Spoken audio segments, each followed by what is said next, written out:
The source of universe reality is the infinite. The material things of finite creation are the time-space repercussions of the paradise pattern and the universal mind of the eternal God.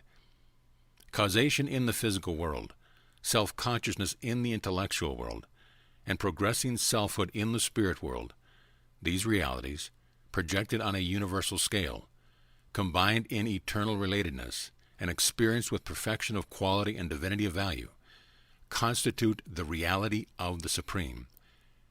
But in an ever-changing universe, the original personality of causation, intelligence, and spirit experience is changeless and absolute. All things, even in an eternal universe of limitless values and divine qualities, may, and oftentimes do, change except the absolutes, and that which has attained the physical status, intellectual embrace, or spiritual identity which is absolute. The highest level to which a finite creature can progress is the recognition of the Universal Father and the knowing of the Supreme.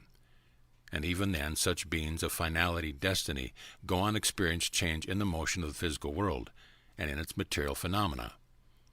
Likewise, do they remain aware of selfhood progression in their continuing ascension of the spiritual universe and of growing consciousness in their deepening appreciation of and response to the intellectual cosmos. Only in the perfection, harmony, and unanimity of will can the creature become as one with the Creator, and such a state of divinity is attained and maintained only by the Creator's continuing to live in time and eternity, by consistently conforming this finite personal will to the divine will of the Creator. Always must the desire to do the Father's will be supreme in the soul and dominant over the mind of an ascending Son of God. A one-eyed person can never hope to visualize depth of perspective. Neither can single-eyed material scientists nor single-eyed spiritual mystics and allegorists correctly visualize and adequately comprehend the true depth of universe reality. All true values of creature experiences are concealed in depth of recognition. Mindless causation cannot evolve the refined and complex from the crude and the simple. Neither can spiritless experience evolve the divine characters of eternal survival from the material minds of the mortals of time. The one attribute of the universe which so exclusively characterizes the infinite deity is this unending, creative bestowal of personality which can survive in progressively deity attainment. Personality is that cosmic endowment, that phase of universal reality, which can coexist with unlimited change, and at the same time retain its identity in the very presence of all such changes, and forever afterward. Life is an adaptation of the original cosmic causation to the demands and possibilities of universe situations, and it comes into being by the action of the universal mind, and the activation of the spirit spark of the God who is Spirit. The meaning of life is its adaptability. The value of life is its progressibility, even to the heights of God consciousness. Misadaptation of self-conscious life to the universe results in cosmic disharmony. Final divergence of personality will from the trend of the universes terminates in intellectual isolation, personality segregation. Loss of the indwelling spirit pilot supervenes in spiritual cessation of existence. Intelligent and progressing life becomes then, in and of itself, an incontrovertible proof of the existence of a purposeful universe expressing the will of a divine Creator. And this life, in the aggregate, struggles toward higher values, having for its final goal the Universal Father. Only in degree does man possess mind above the animal level aside from the higher and quasi-spiritual ministrations of the intellect. Therefore animals, not having worship and wisdom, cannot experience superconsciousness, consciousness of consciousness. The animal mind is only conscious of the objective universe.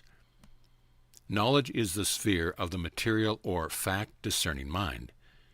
Truth is a domain of the spiritually endowed intellect that is conscious of knowing God. Knowledge is demonstrable. Truth is experienced. Knowledge is a possession of the mind.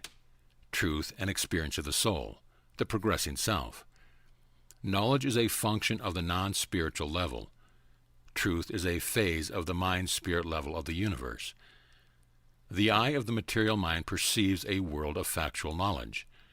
The eye of the spiritualized intellect discerns a world of true values. These two views, synchronized and harmonized, reveal the world of reality, wherein wisdom interprets the phenomena of the universe in terms of progressive personal experience. Error or evil is the penalty of imperfection. The qualities of imperfection or facts of misadaptation are disclosed on the material level by critical observation and by scientific analysis, on the moral level by human experience. The presence of evil constitutes proof of the inaccuracies of mind and the immaturity of the evolving self. Evil is, therefore, also a measure of imperfection in universe interpretation. The possibility of making mistakes is inherent in the acquisition of wisdom, the scheme of progressing from the partial and temporal to the complete and eternal, from the relative and imperfect to the final and perfected. Error is the shadow of relative incompleteness, which must of necessity fall across man's ascending universe path to paradise perfection. Error, evil, is not an actual universe quality. It is simply the observation of a relativity in the relatedness of the imperfection of the incomplete finite to the ascending levels of the supreme and ultimate. Although Jesus told all this to the lad in language best suited to his comprehension, at the end of the discussion Ganid was heavy of eye and was soon lost in slumber. They rose early the next morning to go aboard the boat bound for Lycia on the island of Crete. But before they embarked, the lad had still further questions to ask about evil, to which Jesus replied, "Evil is a relativity concept. It arises out of the observation of the imperfections which appear in the shadow cast by a finite universe of things and beings, as such a cosmos obscures the living light of the universal expression of the eternal realities of the Infinite One. Potential evil is inherent in the necessary incompleteness of the revelation of God, as a time-space limited expression of infinity and eternity.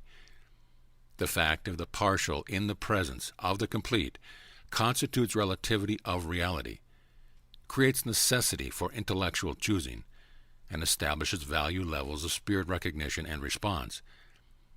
The incomplete and finite concept of the infinite, which is held by the temporal and limited creative mind, is, in and of itself, potential evil. But the augmenting error of unjustified deficiency in the reasonable spiritual rectifications of these originally inherent intellectual disharmonies and spiritual insufficiencies is equivalent to the realization of actual evil. All static, dead concepts are potentially evil. The finite shadow of relative and living truth is continually moving. Static concepts invariably retard science, politics, society, and religion. Static concepts may represent a certain knowledge, but they are deficient in wisdom and devoid of truth. But do not permit the concept of relativity so to mislead you that you fail to recognize the coordination of the universe under the guidance of the cosmic mind, and its stabilized control by the energy and spirit of the Supreme.